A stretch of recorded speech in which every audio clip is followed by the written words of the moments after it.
சொன்னா அரபியில சஃபர் அப்படின்னா சிஃபருங்கிறதுலேருந்து வந்தது.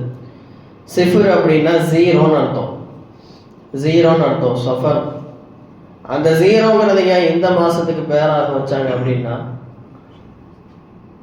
துல்காதா துல்ஹஜ்ஜுடைய மாசம், ஹரம் முழுக்க மக்கமா நகரம் முழுக்க ஹாஜிகளால் நிரம்பி வழியும் அந்த நேரம்.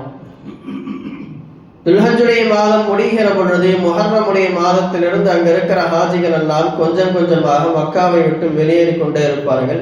கடைசியில சஃபருடைய மாசம் வரும் பொழுது பார்த்தா துல்ஹஜ்ஜுடைய மாதத்துல எவ்வளவு கூட்டம் மக்கமா நகரத்திலே நிரம்பி வழிந்ததோ அந்த எந்த கூட்டமும் சஃபருடைய மாசத்துல இருக்காது, ஊரே காலியா இருக்கும். அதனால அந்த மாசத்துக்கு சஃபர்னு பேர் வந்ததாக சொல்லப்படுது. இரண்டாவது காரணம், அல்லாஹு தஆலா 12 மாதங்களிலே 4 மாதங்களை புனித மாதங்களாக ஆக்கி வைத்திருக்கிறார்.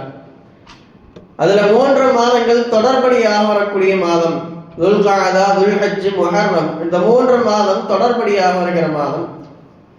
இந்த 3 இல்லாமல் 4வதாக தனியாக ரஜபுடைய மாதம் வருகிறது. இந்த 4 மாதங்களை அல்லாஹ் சங்கையான மாதமாக ஆக்கி வைத்திருக்கிறான். எனவே இந்த 4 மாதங்களிலே அரபுகள் எந்த போருக்கும் போக மாட்டாங்க, எந்த சண்டை சச்சரவுக்கும் போக மாட்டாங்க. அவங்களுடைய ஊர்ல இருப்பாங்க. இப்ப தொடர்ந்து 3 மாதங்கள் துல்காதா துல்ஹஜ் முஹர்ரம், இந்த 3 மாசம் போர் செய்யாம எங்கேயும் போகாம சண்டை சச்சரவுக்கு போகாமல் வீட்டிலே இருந்தவர்கள் சஃபருடைய மாதம் துவங்குகிற பொழுது அவர்கள் போர் செய்வதற்காக வேண்டி வீடுகளில் இருந்து கிளம்பி வெளியேறி செல்லுவார்கள். அப்படி வெளியேறி செல்லுகிற நேரங்களில் அவருடைய வீடுகள் எல்லாம் காலியாக இருக்கும். அதனால இந்த மாசத்துக்கு சஃபர் என்று பெயர் வந்ததாக சொல்லப்படுகிறது. ஆக இப்படி இந்த மாதத்துக்கு சஃபர் என்று பெயர் வந்ததற்கு பல காரணங்கள் சொல்லப்படுகிறது. அதுல இது 2 முக்கியமான காரணம். மக்களிடத்திலே, அதல்லாமல் ஜாஹிலியத்துடைய காலத்திலே அந்த மக்களிடத்திலே, அந்த அரபுகளிடத்திலே சஃபருடைய மாதத்தை குறித்தான சில மூட நம்பிக்கைகள் இருந்தது. என்ன மூட நம்பிக்கை அப்படின்னா, சஃபருடைய மாதம் அது முசீபத்து பிடிச்ச மாதம், சஃபருடைய மாதம் பீடை மாதம், அந்த மாதத்துல எந்த நல்ல காரியமும் செய்யக்கூடாது, அந்த மாதத்துல திருமணம் செய்யக்கூடாது, அந்த மாதத்துல வியாபாரத்தை துவங்கக்கூடாது, அந்த மாதத்திலே புதிய வீட்டிற்கு குடிபோக கூடாது. இப்படியாக பல மூட நம்பிக்கைகள் அந்த நேரத்துல ஜாஹிலியத்துடைய மக்களிடத்துல இருந்தது. அப்படி யாராவது அதையும் மீறி அந்த சஃபர் மாசத்துல கல்யாணம் பண்ணா அந்த திருமணம் என்பது தலாக்கிலே முடிந்து போகும். சஃபருடைய மாதத்திலே துவங்கப்படுகிற வியாபாரம் என்பது அது நஷ்டத்திலே முடிந்து போகும் என்பதாக அவர்கள் பல மூட நம்பிக்கைகளை கொண்டிருந்தார்கள். அன்றைக்கு வேதம் இல்லை, அவர்களுக்கு வழிகாட்டுவதற்கு சரியான ஒரு நபி இல்லை, ஒரு வழிகாட்டி இல்லை.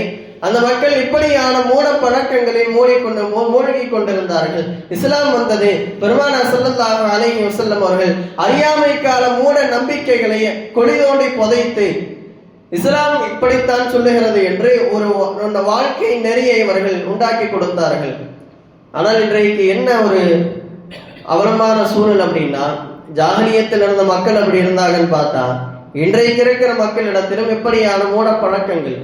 சஃபர் மாசம் வந்தா பீடை மாசம், நீங்க பாத்தீங்கன்னா சஃபர் மாசம் நம்மளும் கல்யாணம் ஒரு கல்யாணம் இருக்குது, யாரும் வைக்க மாட்டாங்க சஃபர் மாசத்துல. இது எங்கிருந்து வந்தது, எங்கிருந்து தொற்றிக்கொண்ட நோய் என்று தெரியவில்லை. எல்லா மாதங்களை போன்று சஃபருடைய மாதமும் ஒரு கண்ணியமான மாதம் தான். எல்லா மாதங்களுக்கும் என்ன சிறப்பு இருக்கிறதோ அது சஃபருடைய மாதத்துக்கும் இருக்கிறது. அல்லாஹ் எதை சங்கையாக்கி வைத்தானோ அப்படிப்பட்ட சில மாதங்கள் அது சங்கைக்குரிய மாதங்கள் என்று குர்ஆனிலே ஹதீஸ்ல இருக்கிறதே தவிர எந்த மாதமும் இது முசீபத்து பிடிச்ச மாதம் அப்படிங்கிறது எங்கேயும் சொல்லப்படல. ரமலானுடைய மாசம் பரக்கத்துடைய மாசம், துல்ஹஜ்ஜுடைய மாசம் அது பரக்கத்தான மாசம், அதெல்லாம் நான் சொன்ன அந்த 4 சங்கையான மாதங்கள், இதெல்லாம் இப்படி இந்தந்த மாதங்கள் சங்கைக்குரிய மாதங்கள் என்று சொல்லப்பட்டிருக்கிறது. ஆனால் எந்த மாதமும் இது முசீபத்து பிடிச்ச மாசம், இந்த மாசத்துல எந்த காரியத்தையும் செய்யக்கூடாது அப்படிங்கிற மாதிரியாக எந்த மாதத்தையும் மார்க்கம் அது முசீபத்து பிடிச்ச மார்க்கம் சொல்லல. எந்த மாதத்தையும் அது முசீபத்து பிடிச்ச மாதம்னு சொல்லல. எந்த மாசத்திலையும் இந்த நல்ல காரியங்களை நீங்கள் செய்யக்கூடாது என்று மார்க்கம் தடுக்கவில்லை. இவர்களாக ஒரு மூட பழக்கங்களை உண்டாக்கி கொண்டு இன்றைக்கு திருமணமான கனவு முறையை குறிச்சு வச்சிடறாங்க. சஃபர் மாசம் ஃபுல்லா ஒன்னா சேரக்கூடாதுன்ட்டு இந்த வீட்டுல இருக்கக்கூடிய வயசான டிக்கெட்டுங்க என்ன பண்றது, புதுசா கல்யாணமான தம்பதிகளை சஃபர் மாசம் முசீபத்து அப்படின்னு சொல்லி பிரிச்சு வச்சிடறாங்க. அதனை குறிப்பா அந்த சஃபர் மாசம் கடைசி புதன்கிழமை, அதுதான் இருக்கிறதுலே ரொம்ப முசீபத்தான நாளாகும். அன்னைக்கு வல்லாஹு காலிபுன் அலா அம்ரிஹி வலாக்கின் அக்ஸரன் நாஸி லா யஅலமூன் என்கிற வசனத்தை அதிகமாக ஓதுனா அல்லாஹ் நம்முடைய கஷ்டங்களை எல்லாம் தீர்த்து வைத்து விடுவான், நம்முடைய சிரமங்களை போக்கி விடுவான் என்பதாக ஒரு கட்டுக்கதையும் இருக்கிறது. இதற்கெல்லாம் மார்க்கத்தில் எங்கேயும் ஆதாரம் இல்லை. சஃபர் மாசம்ங்கிறது அவர்கள் சொல்வதை போல ஒரு முசீபத்தான மாசம்னு சொல்லி இருந்தா தானே இதையெல்லாம் நாம் ஏற்றுக்கொள்ள முடியும். அதே மாதிரி சில பேர் சொல்லுவாங்க, இந்த சஃபர் மாசத்தினுடைய 4வது புதன்கிழமை, கடைசி புதன்கிழமை 4 ரக்காத் தொழுகணும், அதுல 10 தடவை அல்ஹம்து சூரா, 17 தடவை சூரத்தில் இஹ்லாஸ் ஓதணும், ஒரு தடவை குலௌது பிரபில் ஃபலக் குலௌது பிரபின் நாஸ் ஓதி தொழுதா அல்லாஹ் தஆலா எல்லா முசீபத்தையும் இன்னைக்கு இதுக்கெல்லாம் மார்க்கத்தில் எங்கேயுமே சொல்லப்படலை. யார் இதையெல்லாம் கற்றுக் கொடுத்தாங்கிறது தெரியல. ஆக இப்படியான மூட பழக்கங்கள் இன்றைக்கு நம்முடைய மக்களுக்கு மத்தியில பரவி இருக்கிறது. சஃபருடைய மாசம் இன்னைக்கு மாற்றார்கள்ட்ட ஒரு பழக்கம் இருக்கு. ஆடி மாசத்துல எந்த நல்ல காரியமும் செய்ய மாட்டாங்க. ஆடி மாசம் வந்தா புதுசா வீட்டுக்கு குடி போக மாட்டாங்க. இப்படி ஒரு பழக்கம் அவங்ககிட்ட இருக்கு. இன்னைக்கு கிட்டத்தட்ட அவர்களுக்கு ஒப்பானவர்களாக நம்முடைய மக்கள் ஆகி கொண்டிருக்கிறார்கள். எல்லா விஷயத்திலும் இன்னைக்கு ஒரு திருமணம் பண்றதாக இருந்தா அதுல சடங்கு சம்பிரதாயங்களை கடைபிடிப்பதில மாற்றார்களுக்கு ஒப்பாக இருக்கிறாங்க. ஒரு தர்கால உருசு நடத்தினா அதுக்கும் கோயில்ல நடக்கக்கூடிய திருவிழாவுக்கும் எந்த டிஃபரன்ஸும் இல்லை. அங்கேயும் தேர் இழுக்கிறான், இங்கேயும் தேர் இழுக்கிறாங்க. இவரு போய் பழனி மலையில இவங்க மட்டை போடுறாங்க, இவர் ஏர்வாடி நாயகம் அங்க தர்கால போய் தான் ஒரு மட்டை போடுவார் குழந்தைக்கு. இதெல்லாம் யார் சொல்லி கொடுத்தா? ஏன் இங்க சலூன் கடையில எடுத்தா முடி இறங்காத மண்டையில இருந்து? இப்படியான மூட பழக்கங்கள் யார் சொல்லி கொடுத்தது? அதுக்கு ஒரு தனியா செலவு பண்ணி வேலை பிடிச்சி குடும்பத்துல எல்லாத்தையும் கூட்டிட்டு போய் அங்கு ஒரு சாப்பாடை செஞ்சு, இப்படியான பழக்க வழக்கங்கள் மார்க்கத்தில் ஒருபோதும் அனுமதிக்கப்பட்டதல்ல. இதுவெல்லாம் ஒரு மூட பழக்கங்கள். எந்த அவுலியா சொன்னாரு? இவர் கொடுக்கிற இவர் அங்க வலிச்சு போடுற அந்த முடியை வச்சு அங்க என்ன பண்ண போறாங்க? தர்கால அவுலியாக்கள் அடங்கி இருக்கிற அந்த புனித தலத்துல இவர் இங்க இருந்து போய் அங்க போய் முடிய வலிச்சு போட்டு வந்தா இது அந்த இடத்தை கண்ணியப்படுத்தாதா அல்லது அந்த இடத்தை அசிங்கப்படுத்துறதா? அப்ப எந்த அவுலியாவும் எந்த வழியும் எனக்கு சந்தன குணம் தூக்குங்க, தேர் இழுங்க அப்படின்னு யாரும் சொல்லல. இது மக்களுக்குள்ளே ஏற்பட்ட அந்த மூடை பழக்கங்கள். அந்த மூட பழக்கங்களை மார்க்கம் 1400 ஆண்டுகளுக்கு முன்னதாகவே குளிதோண்டி புதைத்து விட்டது. ஹஜ்ரத் நபி ஸல்லல்லாஹு அலைஹி வஸல்லம் அவர்கள் ஹஜ்ஜத்துல் வதாயிலே பேசுகிற பொழுது, பெரும் குத்பாவை ஆற்றுகிற பொழுது, அறியாமை கால பழக்க வழக்கங்கள் என்னுடைய காலுக்கு கீழே மண்ணிலே போட்டு புதைக்கப்பட்டு விட்டது என்று சொன்னார்கள். ஆனால் இன்றைக்கும் நம்முடைய மக்களிடத்திலே இப்படியான மூட பழக்கங்கள், மாற்றார்களுக்கு ஒப்பான சிந்தனைகளும் மாற்றார்களுக்கு ஒப்பான சடங்கு சம்பிரதாயங்களும் இருக்குது. அப்படின்னா இதை நம்ம கண்டிப்பாக நம்முடைய வாழ்க்கையிலிருந்து தவிர்த்து கொள்ள வேண்டும்.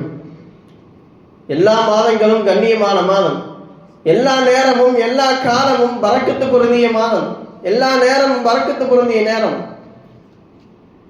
அல்லாஹ் தஆலா சொல்லுகிறான், ஹதீஸே குதுஸிலே வருகிறது, லா தசுபு தஹர யூதீனி இப்னு ஆதம், ஆதமுடைய மகன் என்னை நோவினைப்படுத்துகிறான்,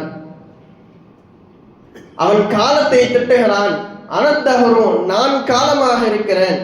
இது என்ன முசீபத்து பிடிச்ச நேரம் அப்படின்னு சொல்லி அவன் ஆதமுடைய மகன் என்னை திட்டுகிறான் என்பதாக அல்லாஹ் தஆலா சொல்லுகிறான். ஆக எல்லா நேரமும் எல்லா காலமும் எல்லா மாதமும் பரக்கத்தான நேரம் தான், பரக்கத்தான நாள் தான், பரக்கத்தான மாதம் தான். இன்னைக்கு கல்யாணம் நடத்துறத கூட நல்ல நேரம். 12 மணிக்குன்னா 12 மணிக்கு தான் அஜர்த்து குத்துபா வரும். 11 மணிக்குன்னா நல்ல நேரம், சீக்கிரம் குத்துபா வதுங்க அப்படின்னு சொல்லி அங்க இருக்கிற வேலையை செய்ய விடுறதில்லை. நம்ம போய் சைன் போட்டு மாப்பிள்ளைகிட்ட பொண்ணுகிட்ட சைன் வாங்கி எல்லாம் முறைப்படி தான் நம்ம செய்ய முடியும். டைம் ஆச்சு, சீக்கிரம் குத்துபா வதுங்க. இது என்ன நல்ல நேரம்? யாரெல்லாம் சொல்லி கொடுத்தா? வீடு பால் காய்ச்சறதா இருந்தால் இந்த காலண்டர்ல போட்டுருவாங்க நல்ல நேரம் 7 to 8 கரெக்டா அந்த நேரத்துல தான் சட்டியில பால் பொங்க வைப்பாங்க. இப்படியான மூட பழக்கங்கள், மாற்றார்களுக்கு ஒப்பான பழக்கங்கள் இதெல்லாம். நபி ஸல்லல்லாஹு அலைஹி வஸல்லம் அவர்கள் சொன்னார்கள், மன் தஷப்பஹ பிகௌமின் ஃபஹுவ மின்ஹும், யார் ஒரு சமுதாயத்தோடு ஒப்பாக ஆகிறாரோ ஒப்பான செயல்களை செய்கிறாரோ அவர் அந்த சமுதாயத்தை சேர்ந்தவராக ஆகிறார் என்பதாக நபிகள் நாயகம் ஸல்லல்லாஹு அலைஹி வஸல்லம் அவர்கள் சொல்லி இருக்கிறார்கள். இப்படியான மூட பழக்கங்களை நம்முடைய மனதில் நாம் அகற்றிவிட வேண்டும். நபிகள் நாயகம் ஸல்லல்லாஹு அலைஹி வஸல்லம் அவர்கள் சொன்னார்கள், லா அல்வா வலா சியரத வலா ஹாமத வலா சஃபர. மார்க்கத்துல ஒருபோதும் மூட பழக்கங்களுக்கு அனுமதி இல்லை. ஆனால் தான் நபி ஸல்லல்லாஹு அலைஹி வஸல்லம் சொன்னாங்க, என்ன நடந்தாலும் நமக்கு சஃபர் மாசமா இருக்கட்டும், எந்த மாசமா இருக்கட்டும், நமக்கு ஒரு முசீபத்து வரணும்னு இருந்தால் அது வரத்தான் செய்யும். ரமலானுடைய மாசங்கிறதுனால நமக்கு வர்ற முசீபத்து வராம போயிடாது. சஃபருடைய மாசங்கிறதுனால நமக்கு வர்ற முசீபத்து வராம போயிடாது. எந்த மாசமாக இருந்தாலும் அல்லாஹ் நமக்கு ஒரு சோதனையை நிர்ணயித்து விட்டால் அது வந்தே தீரும். அல்லாஹ் நமக்கு ஒரு நன்மை சேர வேண்டும் என்று நிர்ணயித்து விட்டால் அது நம்மை அடைந்தே தீரும். அது எந்த மாசமாக இருந்தாலும் சரி, எந்த நேரமாக இருந்தாலும் சரி, நல்ல நேரம் கெட்ட நேரம், இந்த மாசம் அந்த மாசம், எந்த கணக்கும் கிடையாது. அல்லாஹ் குர்ஆனிலே சொல்கிறான், குல்லை யுஸீபனா இல்லா மா கதபல்லாஹு லனா. நபியே நீர் கூறுவீராக, லை யுஸீபனா இல்லா மா கதபல்லாஹு லனா. அல்லாஹ் நமக்கு எதை விதித்திருக்கிறானோ அதை தவிர எந்த சோதனையும் நம்மை அண்டாது, நம்மை தீண்டாது என்ற நபியே நீங்கள் கூறுங்கள் என்று அல்லாஹ் சொல்லுகிறான். ஆனால் தான் நபி ஸல்லல்லாஹு அலைஹி வஸல்லம் சொன்னாங்க, லா அதுவா வலா சியரத வலா ஹாமத வலா சஃபர. லா அதுவா மார்க்கத்திலே தொற்று நோய் என்பது கிடையாது. வலா சியரத மார்க்கத்தில் பறவை சகுனம் என்பது கிடையாது. வலா ஹாமத மார்க்கத்தில் ஆந்தை சகுனம் என்பது கிடையாது. வலா சஃபர மார்க்கத்தில் சஃபர் மாதம் பீடை மாதம் என்பது கிடையாது என்று நபி ஸல்லல்லாஹு அலைஹி வஸல்லம் அவர்கள் ரொம்ப தெளிவாக சொல்லிட்டாங்க. முஸ்லிம் நூலிலே இந்த ஹதீஸ் பதிவு செய்யப்பட்டிருக்கிறது. 220வது ஹதீஸா பதிவு செய்யப்பட்டிருக்கிறது. இது எல்லாம் இந்த ஹதீஸிலே சொல்லப்பட்ட 4 விஷயங்களும் அல்லாஹ்வின் மீது நாம் வைக்கிற நம்பிக்கை சார்ந்த விஷயங்கள். தொற்று நோய் என்பது இல்லை. ஏன்னா அல்லாஹ் தான் எல்லாத்திற்கும் நோயை கொடுக்கிறான். அவருக்கு ஒரு நோய் காய்ச்சல் வந்துச்சு, நான் அவர் போய் பக்கத்துல அவர் பக்கத்துல உட்கார்ந்தனால, அவர் பக்கத்துல தூங்கினாலதான் எனக்கும் நோய் வந்துச்சு, அப்படி கிடையாது. அல்லாஹ் தான் நமக்கு ஒவ்வொருவருக்கும் நோயை கொடுக்கிறான். அவர்கிட்ட இருந்து ஒட்டுச்சு அப்படிங்கிறது அல்லாஹ்வுடைய நம்பிக்கைக்கு மாற்றமான விஷயம். தொற்று நோய் என்பது கிடையாதுன்னு சொன்னாதே நபி ஸல்லல்லாஹு அலைஹி வஸல்லம் அவங்க இன்னொரு ஹதீஸ்ல சொன்னாங்க, ஃபிர்ர மினல் மஜ்தூமி கமா தஃபிர்ரு மினல் அஸதி. குஷ்ட நோயாளியை பார்த்தால் சிங்கத்தை பார்த்து விரண்டோடுவதை போல நீங்கள் விரண்டோடுங்கள் என்று சொன்னார்கள். இப்போ ஒரு சந்தேகம் வரும் நமக்கு, என்ன தொற்று நோய் தான் இல்லைன்னு சொன்னாங்க, அப்புறம் குஷ்ட நோயாளியை பார்த்தா பக்கத்துல வராத ஓடி போயிருன்னு சொல்றாங்களே, இதுக்கு இரண்டுமே முரணா இருக்குதுன்னு தெரியும் நமக்கு. இது ஏன் சொன்னாங்க அப்படின்னா, நான் முன்னால் சொன்னதை போல அல்லாஹ்வின் மீது வைக்கிற நம்பிக்கைக்கு மாற்றமாக எந்த விஷயமும் இடையூறாக இருந்துவிடக் கூடாது. மார்க்கத்தில் பக்கத்துல ஒருத்தர் தொற்று நோய் இருக்குன்னு சொன்னா அல்லாஹ்வுடைய புறத்திலிருந்து வரல, அவர்கிட்ட இருந்து காய்ச்சல் ஒட்டிக்கிச்சு, அவர்கிட்ட இருந்து நோய் ஒட்டிக்கிச்சுன்னு சொல்லுவோம். இங்கே அல்லாஹ்வுடைய நம்பிக்கை போகுது. 2வது, அதே ஒரு குஷ்ட நோயாளியை பார்த்து நபி அவங்க விரண்டோடுங்கன்னு சொன்னாங்க. ஏன் சொன்னாங்க? மார்க்கத்துல தான் தொற்று நோய் இல்லையே அப்படின்னு சொல்லி ஒரு பக்கத்துல போறாரு, பேசுறாரு, அவரை தொடுறாரு, எல்லாம் பண்றாரு. நாளைக்கு இவருக்கு ஒரு வேலை அந்த நோய் வந்துருச்சு, அதே குஷ்ட நோய் இவருக்கு வந்துருச்சு.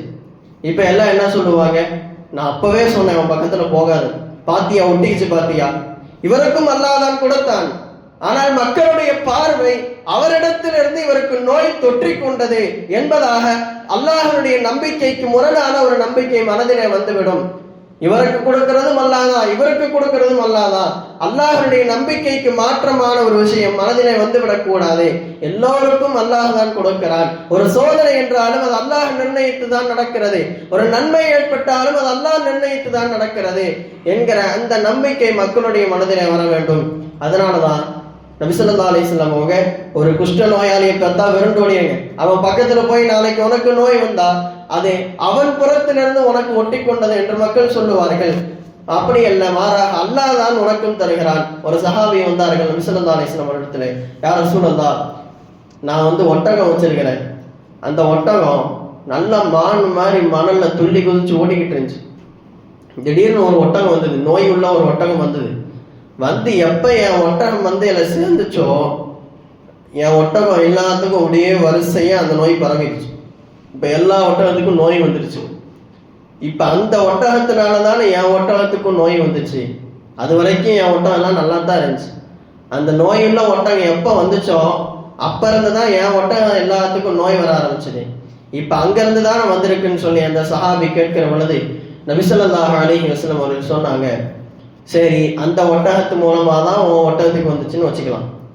இப்போ ஒரு ஒட்டகம் வந்துச்சு இல்லை, நோயோட வந்துச்சு இல்லை, அந்த ஒட்டகத்துக்கு எப்படி வந்துச்சு அப்படின்னா அந்த ஒட்டகத்துக்கு இன்னொரு ஒட்டகம், அந்த ஒட்டகத்துக்கு இன்னொரு ஒட்டகத்து மூலமா வந்துச்சு. இப்படியே போய்கிட்டே இருந்தா கடைசியில ஒரு இடத்துல ஒரு டெட் எண்ட் வரும். முதல்ல வந்துச்சு பாத்தீங்களா நோய், அந்த ஒட்டகத்திற்கு நோயை கொடுத்தவன் யார்? அது எங்கிருந்து போய் அது எங்கிருந்து ஒட்டிட்டு வந்துச்சு? முதல்ல ஒரு ஒட்டகத்துக்கு நோய் வந்துச்சு, அது யார்கிட்ட போய் ஒட்டிட்டு வந்துச்சு? இதுக்கு பதில் இல்ல, அல்லாஹ் தான் அந்த ஒட்டகத்திற்கு நோயை கொடுத்தான். அப்ப எங்கிருந்து இப்படி இங்கிருந்து அங்க ஒட்டுச்சு, அங்கிருந்து அங்க ஒட்டுச்சுன்னு எவ்வளவு தூரம் போனாலும் கடைசியில ஒரு டெட் எண்ட்ல அது அல்லாஹ்விடத்திலே போய் முடியும். ஆக அல்லாஹ் தான் ஒரு மனிதனுக்கு சோதனையும் தருகிறான், ஒரு நன்மையையும் தருகிறான். அதனால அல்லாஹ் எதை நமக்கு நிர்ணயித்திருக்கிறானோ அதை தவிர வேறு எதுவும் நடக்காது. இந்த மாசம் முசீபத்துடைய மாசங்கிறதுனால நமக்கு முசீபத்து வந்துடாது. ரமலானுடைய மாசம் அது பரக்கத்தான மாசம் அப்படிங்கிறனால நமக்கு முசீபத்துகள் வராமல் இருந்துடாது.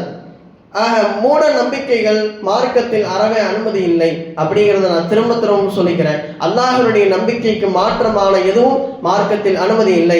அதனால் தான் நபி ஸல்லல்லாஹு அலைஹி வஸல்லம் அவர்கள் லா அதுவா, மார்க்கத்தில் தொற்று நோய் என்பது இல்லை. இரண்டாவதாக சொன்னாங்க வலா துயரத்த, பறவை சகுனம் என்பது இல்லை. ஜாஹிலியத்துடைய மக்கள்கிட்ட ஒரு பழக்கம் இருந்தது, எங்கேயாச்சும் வெளியே கிளம்புனாங்க அப்படின்னா ஒரு பறவையை தூக்கி இப்படி பறக்க விடுவாங்க. அந்த பறவை ரைட்ல போச்சு அப்படின்னா நல்ல சகுனம், போலான்னு சொல்லி கிளம்பிடுவாங்க. லெஃப்ட்ல போச்சு அப்படின்னா இது கெட்ட சகுனம், போக வேணான்னு சொல்லி பிரயாணத்தை கேன்சல் பண்ணிட்டு வீட்டுக்கு வந்துடுவாங்க. இப்படி ஒரு பழக்கம் இருந்தது. இன்னைக்கு நம்ம மக்கள்கிட்டே அது இருக்குது. அதுதான் வருத்தமான செய்தி. எங்கேயாவது கிளம்பும் போது பூனை குறுக்க போயிடுச்சுன்னா அடக்கிறகமே, என்னடா இது போகும்போது பூனை குறுக்க வருது, போற காரியம் வழங்காது, போ வீட்டுக்கு போ, அப்புறமா போய்க்கலாம் அப்படிங்கிற பழக்கம் நம்ம முஸ்லீம்கள்ட்ட இன்னைக்கு இருக்கு. ஆக நபி ஸல்லல்லாஹு அலைஹி வஸல்லம் அவங்க அதனால தான் சொன்னாங்க வலா துயரத்த, பறவை சகுனம் என்பது இல்லை. இது பறவைக்கு மட்டுமல்ல, எதையெல்லாம் மக்கள் துச்சகனமாக கருதுகிறார்களோ, காலையில எந்திரிச்சு போய் இவன் மூஞ்சிலையா முடிச்சுட்டு போனோம், போற காரியம் வழங்குமா அப்படின்லாம் மக்கள் பேசுவாங்க. நமக்கு நன்மை என்று எழுதி இருந்தால் நாம் சொல்லக்கூடிய காரியம் அது வெற்றிகரமாக முடியும் என்று அல்லாஹ் நிர்ணயித்திருந்தால் கண்டிப்பாக அது வெற்றிகரமாக நடக்கும். நாம் போற வழியை எதை பார்த்தாலும் சரி, கழுதையை பார்த்தாலும் சரி, பூனையை பார்த்தாலும் சரி, அல்லாஹ் நம்முடைய காரியம் வெற்றி அடையும் என்று நிர்ணயித்திருந்தால் அது கண்டிப்பாக நடக்கும். அதை யாராலும் எவராலும் தடுக்க முடியாது. அதற்கு முரணாக மக்களிடத்துல இதை பார்த்தனாலதான் என் இன்டர்வியூ போயிடுச்சு, என்னுடைய இன்டர்வியூல நான் வெற்றி பெற முடியவில்லை, நான் செலக்ட் ஆகல, அப்படி ஆயிடுச்சு இப்படி ஆயிடுச்சு, நான் போன காரியம் நடக்கலன்னு சொல்லி நினைப்பது என்பது அல்லாஹ்வுடைய நம்பிக்கைக்கு முற்றிலும் மாற்றமானது. இப்படியான மனோநிலையிலிருந்து நாம் ஒவ்வொருவரும் கண்டிப்பாக தவிர்த்து கொள்ள வேண்டும். மூணாவதாக நபி ஸல்லல்லாஹு அலைஹி வஸல்லம் சொன்னார்கள் வலா ஹாம்மத, ஆந்தை சுகுனம் என்பது இல்லை. ஜாஹிலியத்து மக்கள்கிட்ட ஒரு பழக்கம் இருந்தது, ஏதாச்சும் ஒரு வீட்டு மேல ஆந்தை விழுந்துருச்சுன்னா அந்த வீட்டுல முசீபத்து வரும் என்கிற ஒரு பழக்கம், ஒரு நம்பிக்கை ஜாஹிலியத்துடைய மக்களிடத்துல இருந்தது. நபி ஸல்லல்லாஹு அலைஹி வஸல்லம் சொன்னார்கள் வலா ஹாம்மத, ஆந்தை சகுனம் என்பது இல்லை. இன்றைக்கும் நம்முடைய மக்களிடத்துல நிறைய பேர்கிட்ட இருக்குது, ஆந்தையை பார்த்தா சகுனம் சரியில்லை, கழுதையை பார்த்தா சகுனம் சரியில்லை அப்படிங்கிறதான மூட நம்பிக்கைகள் நிறைய நம்முடைய மக்களிடத்தில் இருக்கிறது. கண்டிப்பாக இதை விட்டும் தவிர்த்து கொள்ள வேண்டும். நான்காவதாக சொன்னார்கள் வலா சஃபர, சஃபர் மாதம் பீடை மாதம் அல்ல. சஃபர் மாதம் அது முசீபத்துடைய மாதம் அல்ல. நான் முன்னால் சொன்னதை போல அரபு மக்கள், அந்த ஜாஹிலியத்து மக்கள் சஃபருடைய மாதத்தை அவர்கள் முசீபத்துடைய மாதமாக நினைத்துக் கொண்டிருந்ததால் அன்னைக்கு இருந்த எல்லா மூட பழக்கத்தையும் நபி அவங்க ஒரே வார்த்தையில சொல்லிட்டாங்களா, அதுவா வலா துயரத்த வலா ஹாம்மத்த வலா சஃபர, தொற்று நோய் என்பது இல்லை, பறவை சுகுனம் இல்லை, ஆந்தை சுகுனம் இல்லை, சஃபர் மாதம் பீடை மாதம் இல்லை என்பதை ஒரே வார்த்தையில சொல்லி முடிச்சுட்டாங்க. சஃபர் மாதத்திலே நிறைய நல்ல நிகழ்வுகள் எல்லாம் நடந்திருக்கிறது. அப்ப அதையெல்லாம் முசீபத்துடைய மாதமா இருந்ததுன்னா ஏன் அந்த நிகழ்வுகள், நல்ல நல்ல நிகழ்வுகள் எல்லாம் நடக்கணும்? இஸ்லாத்தினுடைய போர்களிலேயே ரொம்ப முக்கியமான ஒரு போர் ஹைபர் போர்க்களம். அந்த ஹைபர் போர்க்களத்தினுடைய வெற்றி கிடைத்தது இந்த சஃபருடைய மாதம். சஃபர் மாசத்துல கல்யாணம் பண்ற எல்லா கல்யாணமும் தலாக்குல போய் முடியும்னா நபி ஸல்லல்லாஹு அலைஹி வஸல்லம் அவருடைய முதல் மனைவி ஹஜரத் ஹதீஜா பின்த் குவைலித் ரலியல்லாஹு அன்ஹா அவர்களை நபி ஸல்லல்லாஹு அலைஹி வஸல்லம் அவங்க சஃபர் மாசத்துல தான் கல்யாணம் பண்ணாங்க. அவர்கள் நன்றாக வாழவில்லையா? உலகத்திலே ஹதீஜா ரலியல்லாஹு அன்ஹா அவர்களும் நபி ஸல்லல்லாஹு அலைஹி வஸல்லம் அவர்களை போன்ற தம்பதியை யாராலும் காட்ட முடியாது. அவர்களை போன்ற சந்தோஷமாக ஒருவருக்கொருவர் பாசத்தோடு வாழ்ந்த அந்த தம்பதியை யாராலும் காட்ட முடியாது. ஹதீஜா ரலியல்லாஹு அன்ஹா அவங்களுடைய வஃபாத்துக்கு பின்னாடியும் நபி ஸல்லல்லாஹு அலைஹி வஸல்லம் அவங்க அடிக்கடி ஹதீஜா அம்மாவை பற்றி பேசிக்கிட்டே இருப்பாங்க. ஒரு கட்டத்தில் ஆயிஷா அம்மாவுக்கு டென்ஷன் ஆயிடும். நீங்க என்ன எப்போ பார்த்தாலும் அந்த அம்மாவை பற்றியே பேசிக்கிட்டு இருக்கிறீங்க அப்படின்னு சொல்லி ஹதீஜா ரலியல்லாஹு அன்ஹா அவர்களை பற்றி நபி அவர்களுடைய மரணத்திற்கு பின்னால் பேசிக்கொண்டே இருப்பார்கள். அவ்வளவு பிரியம் நபி ஸல்லல்லாஹு அலைஹி வஸல்லம் அவர்களுக்கு ஹதீஜா அம்மையாரின் மீது, ஹதீஜா அம்மையாருக்கு நபி ஸல்லல்லாஹு அலைஹி வஸல்லம் அவர்கள் மீது அவ்வளவு பிரியம் வைத்திருந்தார்கள். யாருமே தன்னை ஏற்றுக்கொள்ளாத வேளையிலே நபி பட்டம் அல்லாஹ் தஆலா கொடுக்கிறான். ஊரில் யாரும் ஏற்றுக்கொள்ளவில்லை. அப்படிப்பட்ட நேரத்திலே ஜிப்ரீல் அலைஹிஸ்ஸலாம் அவங்கள அந்த குகையில பார்க்குறாங்க. பார்த்துட்டு நபி அவங்களுக்கு கடுமையான காய்ச்சல் இருக்குது, வீட்டில் வந்து படுத்திருக்கிறாங்க. அந்த நேரத்தில் தோள் கொடுத்து ஹஜ்ரத் ஹதீஜா ரலியல்லாஹு அன்ஹா அவர்கள் தான் நபி ஸல்லல்லாஹு அலைஹி வஸல்லம் அவர்களுக்கு துணையாக நின்றார்கள். அப்படி அந்த நேரத்தில் ஏராளமான உதவிகளை செய்திருக்கிறார்கள். யார் வந்து உங்களை ஏற்றுக்கிட்டாலும் ஏற்றுக்காவிட்டாலும் பரவாயில்லன்னு சொல்லி ஆயிஷா ரலியல்லாஹு அன்ஹா அவர்கள் அந்த நேரத்தில் அவ்வளவு ஒரு துணையோடு நபி ஸல்லல்லாஹு அலைஹி வஸல்லம் அவர்களுக்கு நின்றாங்க. ஆக அப்படிப்பட்ட யாராலும் காட்ட முடியாத ஒரு பாசத்தோடு வாழ்ந்த தம்பதிகள் ஹஜ்ரத் ரசூலுல்லாஹி ஸல்லல்லாஹு அலைஹி வஸல்லம் அவங்களும் ஹதீஜா அம்மையார் அவங்களும். அவங்க சஃபர் மாசத்துல தான் திருமணம் பண்ணாங்க. அதே போல இன்னொரு தம்பதிகள் அவங்களுடைய வாழ்க்கையிலே சந்தோஷத்தோடு வாழ்ந்திருக்கிறார்கள். சூனத்திலே வாலிபர்களின் தலைவர் என்று பட்டம் சூட்டப்பட்ட 2 பெரும் பரக்கத்தான முபாரக்கான குழந்தைகளை பெற்றெடுத்த ஹஜ்ரத் அலி ரலியல்லாஹு அன்ஹு அவர்களும் ஃபாத்திமா ரலியல்லாஹு அன்ஹா அவர்களும் இந்த சஃபர் மாசத்துல தான் நிக்கா பண்ணாங்க. ஏன் அவங்களுடைய வாழ்க்கை எல்லாம் வீணா போயிருச்சா? அப்ப இப்படியான மூட நம்பிக்கைகள் சஃபர் மாசத்துல கல்யாணம் வைக்க கூடாது, கல்யாணம் பண்ண கணவன் மனைவியை வந்து சேர விடக்கூடாதுங்கிற அந்த மூட நம்பிக்கைகள் கண்டிப்பாக ஒழிக்கப்பட வேண்டும். நபி ஸல்லல்லாஹு அலைஹி வஸல்லம் அவர்கள் சொன்னார்கள், இப்னு அப்பாஸ் ரலியல்லாஹு அன்ஹு கிட்ட சொன்னாங்க, இந்த உலகமே சேர்ந்து உனக்கு ஏதாச்சும் ஒரு நல்லதை செய்வதற்கு முயற்சி செய்தாலும், உனக்கு ஏதாவது நல்லதை செய்வதற்கு இந்த உலகமே சேர்ந்து முயற்சித்தாலும் அல்லாஹ் எதை நிர்ணயித்திருக்கிறானோ அந்த நல்லதை தவிர எதையும் அவர்களால் உனக்கு கொண்டு வந்து தர முடியாது. இந்த உலகமே சேர்ந்து உனக்கு தீங்கிழைப்பதற்கு அவர்கள் நாடினால், இந்த உலகமே சேர்ந்து உனக்கு ஒரு தீங்கை இழைக்கிறதற்கு அவர்கள் முயற்சி செய்தாலும் அல்லாஹ் எதை நாடினானோ அந்த தீங்கை தவிர எதையும் அவர்கள் உன்னிடத்திலே கொண்டு வந்து சேர்க்க முடியாது என்பதாக நபிகள் நாயகம் ஸல்லல்லாஹு அலைஹி வஸல்லம் அவர்கள் ரொம்ப அழகாக சொல்லி இருக்கிறார்கள். அப்ப நாம் அல்லாஹ்வின் மீது தவக்குள் வைக்க வேண்டும். அமைய தவக்கல் அலல்லாஹி ஃபஹுவ ஹஸ்புஹ். எவ்வளவு பெரிய சோதனைகள் வந்தாலும் இது அதனால வந்துச்சுன்னு சொல்லி காரணம் சொல்வதை விட்டு எந்த மாசத்தினாலையும் எந்த மாசுடைய முசீபத்தினாலும் நமக்கு முசீபத்து வராது. நம்முடைய முசீபத்தினாலதான் எல்லா முசீபத்து வரும். நம்ம பாவம் செய்யறோம், அந்த பாவத்தின் முசீபத்து தான் நம்முடைய வாழ்க்கையில பிரதிபலிக்கும். நம்மகிட்ட அமல் இல்லை, நம்மிடத்துல தொழுகை இல்லை, எல்லா முசீபத்தும் வரத்தான் செய்யும். மா அஸாப மின் முஸீபத்தின் இல்லா பிஇذنில்லாஹ். எந்த முசீபத்து ஏற்பட்டாலும் அல்லாஹ்வுடைய அனுமதியை கொண்டே நடக்கிறது. இன்னொரு ஆயத்தில் அல்லாஹ் சொல்வான், மா அஸாப மின் முஸீபத்தின் ஃபபிமா கஸபத் ஐதீக்கும். உங்களுக்கு ஏற்படுகிற முசீபத்தெல்லாம் அது நீங்கள் உங்கள் கரங்களால் சம்பாதித்துக் கொள்கிறது என்று அல்லாஹ் சொல்லுகிறான். அப்ப நாம் நம்முடைய பாவத்தின் காரணமாகத்தான் நம்முடைய வாழ்க்கையிலே முசீபத்துகள், சிரமங்கள், பொருளாதார நெருக்கடிகள் எல்லாம் வருகிறதே தவிர இந்த மாசம் முசீபத்தான மாசம், அந்த நேரம் முசீபத்தான நேரம் அப்படிங்கிற எந்த காரணத்தினாலும் நம்முடைய வாழ்க்கையிலே முசீபத் வருவதில்லை. நாம் சரியாக 5 வேளை தொழுதால், நாம் சரியாக அல்லாஹ்விற்கு ஆற்ற வேண்டிய கடமைகளை நிறைவேற்றினால் எந்த பிரச்சனையும் எந்த முசீபத்தும் நம்மை அண்டாது என்பதுதான் நிதர்சனமான உண்மை. இன்னைக்கு தொழுகிறதில்லை, 5 வேளை தொழுகுவதில்லை, ஃபஜ்ர் தொழுகைக்கு வர்றதில்லை, லுஹர் தொழுகைக்கு வர்றதில்லை, அஸ்ர் மக்ரிப் இஷா எதுவும் தொழுகிறதில்லை. வாரத்தில் ஒரு நாள் ஜும்மா தொழுதா போதுமா? வாரத்துக்கு 35 வக்து, மீதி 34 வக்து கடமை இல்லையா? சில பேருக்கு வருஷத்துல ஈது மட்டும்தான் கடமை. ஈதுக்கு மட்டும் வருவாங்க, அது லேட்டா வருவாங்க. புதுசா வெள்ளையும் துளையுமா சட்டையை போட்டு வந்து கொஞ்ச நேரம் பயான் பேசும்போது சூப்பரா தூங்கிட்டு, அதுக்கப்புறமா அஜரத்து என்ன ஓதுறாருன்னு தெரியாது, தொழுகையில குத்துபா ஓதும் போது அதை கவனிக்கிறதும் கிடையாது. அப்புறம் அவ்வளவுதான், முசாபா செஞ்சு ஈது முபாரக் சொல்லிட்டு கிளம்பிடுறது. இதுதான் மார்க்கம் கற்றுத்தந்திருக்கிறதா? 5 வேளை தொழுகையை இமாம் ஜமாஅத்தோடு சரியாக தொழுதால் 5 விதமான நியாமத்துகள் கிடைக்கும் என்பதாக நபி ஸல்லல்லாஹு அலைஹி வஸல்லம் அவர்கள் சொல்லி இருக்கிறார்கள். ரிஸ்கிலே விசாலம் ஏற்படும், கபருடைய நெருக்கடி நீக்கப்படும், கேள்வி கணக்கின்றி சொர்க்கத்தில் நுழையலாம், சிராத்தல் முஸ்தகீம் பாலத்திலே மின்னல் வேகத்தில் கடக்கக்கூடிய அந்த பாக்கியம் கிடைக்கும் என்று ஒரு 5 விதமான நியாமத்துகளை நபி ஸல்லல்லாஹு அலைஹி வஸல்லம் அவர்கள் சொல்லி இருக்கிறார்கள். ஆனா இன்னைக்கு தொழுகிறது இல்லை, ஓதுறது இல்லை, எதுவும் செய்யறது இல்லை. ஆனா அல்லாஹ் என்னைய சோதிச்சுட்டே இருக்கிறானே, என்னுடைய பிசினஸ்ல பறக்கத்தே இல்லையே அப்படின்னு சொல்லி புலம்ப மட்டும் தெரியுது. அல்லாஹ்விடத்திலே வந்து அதை முறையிட்டு அல்லாஹ்விடத்திலே அந்த உதவியை கேட்டு பெற்றுக்கொள்வதற்கான அந்த வாய்ப்பு நமக்கு ஏன் இல்லைன்னா பள்ளியோட தொடர்புல இல்லை. எல்லாமே கூரையை பிச்சுக்கிட்டு ரஹ்மத்து நியாமத்து பறக்கத்து எல்லாம் கொட்டணும், நான் அல்லாஹ்வுடைய வீட்டுக்கு வரமாட்டேன் அப்படின்னா இது எந்த விதத்திலையும் நியாயம் கிடையாது. ஒவ்வொரு முஸ்லீமும் கண்டிப்பாக 5 வேளை தொழுக வேண்டும். நபி ஸல்லல்லாஹு அலைஹி வஸல்லம் அவங்க சொன்னாங்க, ஒரு முஸ்லீமுக்கும் காஃபிருக்கும் மத்தியில் இருக்கிற ஒரு வித்தியாசமே தொழுகை மட்டும்தான். காஃபிர் தொழுகிறது இல்லை, நம்ம தொழுகிறோம், அவ்வளவுதான். அந்த தொழுகையும் இல்லை என்றால் இவரை எந்த பட்டியலிலே சேர்ப்பது, அந்த தொழுகையும் இல்லாவிட்டால் இவரை எந்த பட்டியலிலே சேர்ப்பது என்பதை நாம் சிந்தித்து பார்க்க வேண்டும்.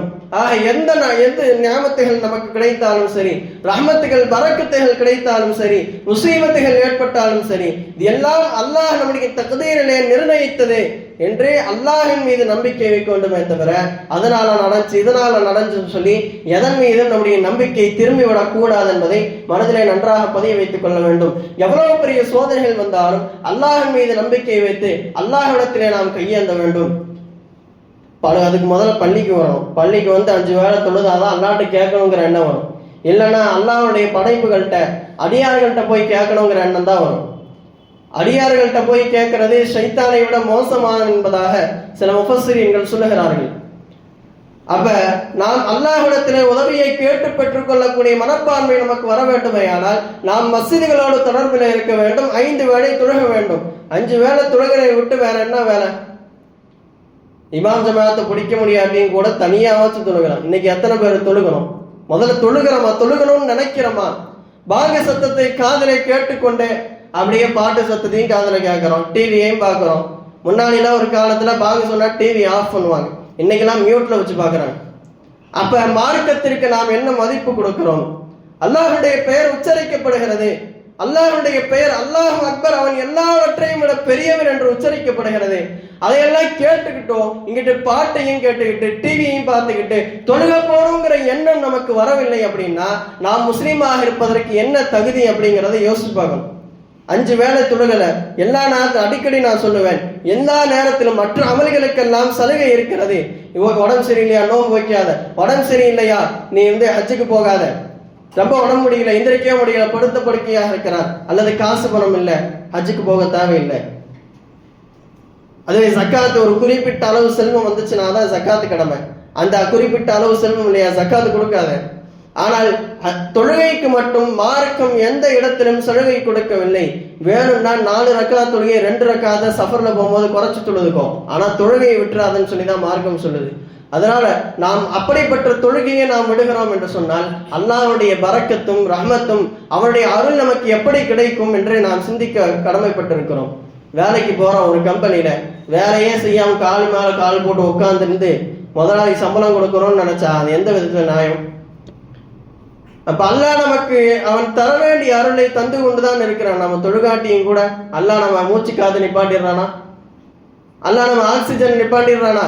ஆக்சிஜனுக்கு ஏதாவது காசு கொடுக்கிறோமா? ஆக்சிஜன் நமக்கு நின்று போனால் என்ன நடக்கும் என்று என்றைக்காவது யோசித்து பார்த்திருக்கிறோமா? எதை பற்றியும் நமக்கு சிந்தனை இல்லை. அதுவாட்டுல வருது, அதுவாட்டுல போகுது. நாம் தொழாவிட்டாலும் அல்லாஹ் தஆலா தொழாதவர்களுக்கும் தன்னுடைய ரஹ்மத்தை தந்து கொண்டே இருக்கிறான். அப்ப தொழுபவர்களுக்கு அல்லாஹ் எவ்வளவு அருள் செய்வான் என்பதை நாம் சிந்திக்க கடமைப்பட்டிருக்கிறோம். எந்த உதவி வேண்டுமானால் அல்லாஹ்விடத்திலே கேட்டு பெற்றுக் கொள்ளக்கூடிய நல்லடியார்களாக நாம் ஆக வேண்டும். சஹாபாக்கள் அவர்கள் அல்லாஹ்வின் மீது வைத்திருந்த நம்பிக்கை, அல்லாஹ்வின் மீது வைத்திருந்த இறையச்சத்தின் காரணமாக உலகத்தில் இருக்கிற எல்லாம் அவர்களுக்கு பணிந்தது. ஹஜ்ரத் சஃபீனா ரலியல்லாஹு அன்ஹா அவர்கள் நபி ஸல்லல்லாஹு அலைஹி வஸல்லம் அடிமை. ஒரு இடத்துல ஒரு போர்ல போறாங்க, தொலைஞ்சு போயிட்டாங்க. அப்ப ஒரு காட்டு பகுதி வழியா நடந்து போய்கிட்டு இருக்கிறாங்க.